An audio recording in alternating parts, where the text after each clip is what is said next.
లేదంటే వైర్లన్నీ పెట్టేసేవాళ్ళు. Once again welcome అండి.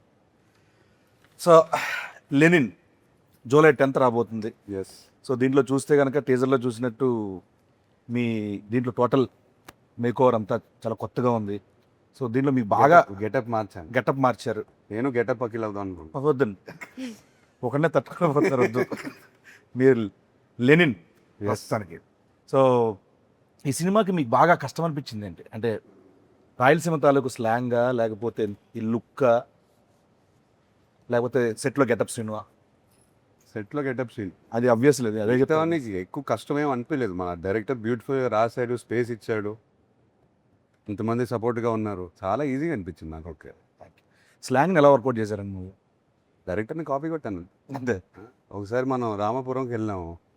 తన ఇంట్లో ఒక 10 మంది కూర్చున్నాం, మనం భోజనం చేస్తుంటే అందరినీ గమనించాను. ఆయన కూడా బాగా మాట్లాడతారు స్లాంగ్. సో ఇట్లా ఫాలో అవుతూ పోయాను. సూపర్.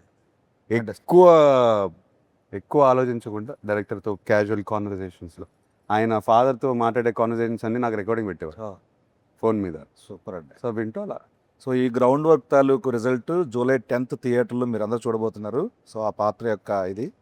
సో నెక్స్ట్ భాగ్యశ్రీ గారు, సో మన ప్రమోషన్లో అలాగే ఈ సినిమాలో మీరు ఒక డైలాగ్ బాగా వెళ్తాను బయట. ఏంటి? ఎన్టీఆర్ గారి డైలాగ్. అవును, చెప్పేసింది మొన్న ఫుల్ పేజ్ డైలాగ్. సో మీరు ఓన్లీ డైలాగ్ కాపీ అంటే కంఠస్థ పట్టారా, లేకపోతే బైహెడ్ చేశారా, లేకపోతే మీనింగ్ తెలుసా మీకు? నాకు కొంచెం కొంచెం తెలుసు. మీనింగ్ తెలుసా? తెలుసుకున్నారు. ఓకే, 2 లైన్లు చెప్పండి. ఓన్లీ మొత్తం అడగను, 2 లైన్లు చెప్పండి. ఓన్లీ 2 లైన్లు మామూలు చెప్పండి అంతే.